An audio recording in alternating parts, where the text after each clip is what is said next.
दोस्तों नमस्कार।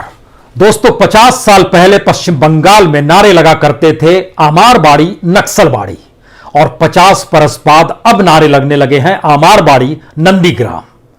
तो इन 50 बरस में सिर्फ नक्सलबाड़ी से नंदीग्राम तक का ही सफर है, या इस सफर के भीतर का सच शायद पश्चिम बंगाल में सत्ता परिवर्तन का है, विचारधाराओं को ताक पर रखने का है, जमीन का सवाल हाशिए पर चले जाने का है, किसान मजदूर को लेकर जो आवाज बुलंद होती रही और राइटर्स बिल्डिंग ही नहीं बल्कि विधानसभा के भीतर भी जिन सवालों को बार बार उठाया गया, आंदोलन करते हुए उठाया गया, और एक वक्त कांग्रेस की सत्ता को हाशिए पर ढकेलते हुए वामपंथी जब सत्ता में आए और उसके बाद वामपंथियों को हाशिए पर ढकेलते हुए ममता बनर्जी जब सत्ता में आई, ध्यान दीजिए, वर्ग संघर्ष की लड़ाई हो, किसान मजदूर का सवाल हो, जमीन का सवाल हो, सारे सवाल इन 50 बरस में जस के तस रहे।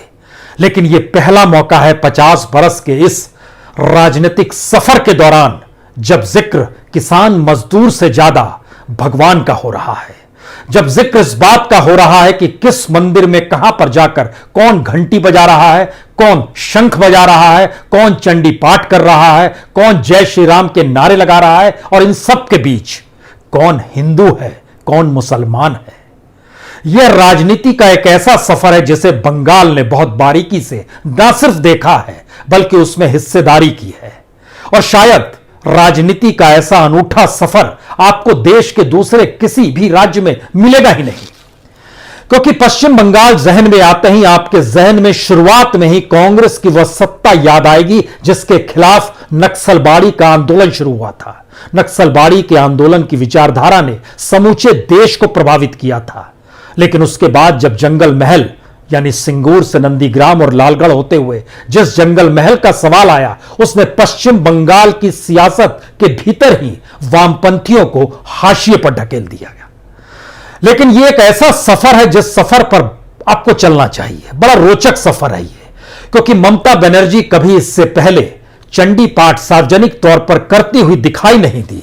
इससे पहले पश्चिम बंगाल की राजनीति में कोई राजनीतिक दल इस तरह से खुले तौर पर मंदिर में जाना, कहीं हनुमान की मूर्ति पर माल्यार्पण करते हुए अपने दफ्तर को खोलने की प्रक्रिया में अगर वही शुभेंदु अधिकारी है जो कल तक ममता के साथ थे, और ममता वही है जो इससे पहले जब नॉमिनेशन फाइल करने के लिए जाती थी तो हिजाब पहन लेती थी, लेकिन अब की स्थिति बदल गई है। तो क्या यह माना जाए कि वाकई बंगाल बट गया है? क्या यह माना जाए कि विचारधारा का सवाल हाशिए पर जा चुका है? क्या यह भी माना जाए कि जिन सवालों को लेकर पश्चिम बंगाल ने इस देश को रास्ता दिखाने की सोची थी, आज वह खुद में न सिर्फ भटक गया है बल्कि इस देश के भीतर में जो भी अनुगुंज दिल्ली की सियासत से निकलती है, उस अनुगुंज की धुनों पर बंगाल नाचने लगा है क्या? क्योंकि हमें लगता है कि आज इतिहास के पन्नों को जैसे ही आप पलटेंगे, एक एक करके हर चीज आपके जहन में साफ होती चली जाएगी। 1967 जब पहली बार कांग्रेस चुनाव हारी तो उस चुनाव में कांग्रेस के मुख्यमंत्री प्रफुल्ल चंद्र सेन भी हारे। 2011 जब पहली बार वामपंथी सत्ता हारी तो उसके साथ ही वामपंथी सत्ता के मुख्यमंत्री बुद्धदेव भट्टाचार्य भी हारे। और संयोग देखिए, 1967 में प्रफुल्ल चंद्र सेन को हराने वाला और कोई नहीं, अजय मुखर्जी थे, जो उन्हीं के मंत्रिमंडल के हिस्से हुआ करते थे। उसके बाद वह मुख्यमंत्री बन गए, उन्होंने हराया था। और 2011 की परिस्थिति में आइएगा तो बुद्धदेव भट्टाचार्य जी को किसने हराया था? उस समय मुख्य सचिव चुनाव लड़े थे और वो ममता के साथ आकर खड़े हो गए थे। मनीष गुप्ता, जो कि इस वक्त भी ममता के साथ ही है, मंत्रिमंडल में सहयोगी है। इतिहास पन्ने बदल रहा है, पलट रहा है। 1967 में जब नक्सलबाड़ी का हम आपसे जिक्र कर रहे हैं, उस समय कौन से सवाल थे? उस समय किसानों के सवाल थे, मजदूरों के सवाल थे, जमीन का सवाल था। और फिर लौटकर आइए 2011 में, और उससे कुछ पहले 2007 में जब नंदीग्राम का आंदोलन शुरू हुआ था, जिसको आज ममता बनर्जी बार बार याद कर रही है। याद ही नहीं कर रही है, यह भी कह रही है मैं अपना नाम भूल जाऊंगी लेकिन नंदीग्राम नहीं भूल सकती हूं, क्योंकि नंदीग्राम का दूसरा नाम तो संग्राम है। कमाल की स्थिति है, 1967 के जो सवाल थे 2021 में भी वही सवाल है, वही सवाल 2007 में भी थे, और उन सवालों के भीतर विचारधारा का परिवर्तन अनूठे तरीके से हुआ था। क्या हुआ था नंदीग्राम में? वामपंथियों ने सोचा था वहां किसानों की जमीन लेकर केमिकल हब बनाएंगे। ये वही वामपंथी थे जो कि एक वक्त कांग्रेस की किसान विरोधी नीतियों के खिलाफ खड़े हुए थे। लेकिन बात इससे भी साफ नहीं होती है। बात तो इससे साफ होगी कि नक्सलबाड़ी आंदोलन करने वाले अति वामपंथी और नंदीग्राम में आंदोलन करने वाले अति वामपंथी माओवादी, दोनों को संसदीय चुनाव पर भरोसा नहीं, और इन्हीं दोनों वक्त में दोनों की विचारधारा को राजनीतिक दलों ने अपने साथ ले लिया। सीपीएम ने 1967 से 1975 तक जो भी संघर्ष किया उसके भीतर वही मुद्दे थे जो नक्सलबाड़ी की उपज थे, और वही नक्सलियों की बात थी जो संसदीय व्यवस्था पर भरोसा नहीं करते थे, चुनाव को फ्रॉड सिस्टम मानते थे।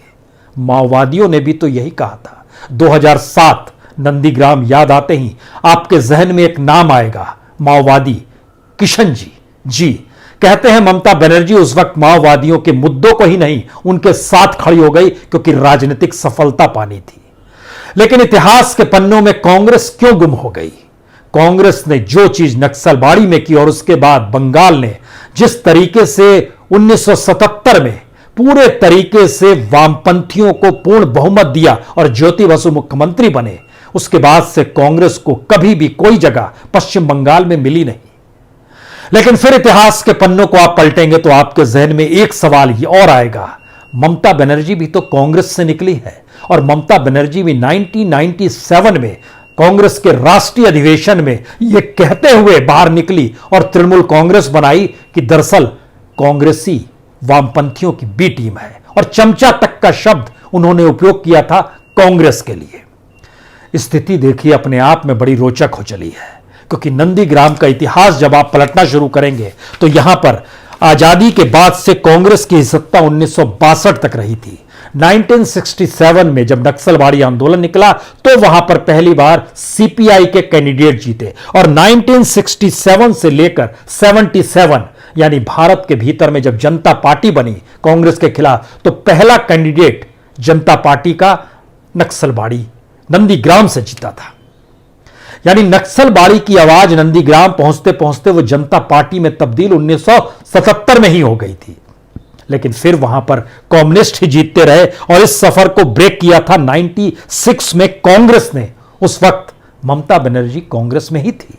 लेकिन 96 के बाद से फिर जब देखना शुरू कीजिएगा, वामपंथियों की जीत लगातार होती है। लेकिन पहली बार ममता बनर्जी को जीत नंदीग्राम में 2009 के बाई इलेक्शन में मिलती है। सनराइज समाचार को सब्सक्राइब करें और बेल आइकन को ऑल पे सेट करें ताकि आप हमारी आने वाली वीडियो का नोटिफिकेशन सबसे पहले पा सकें।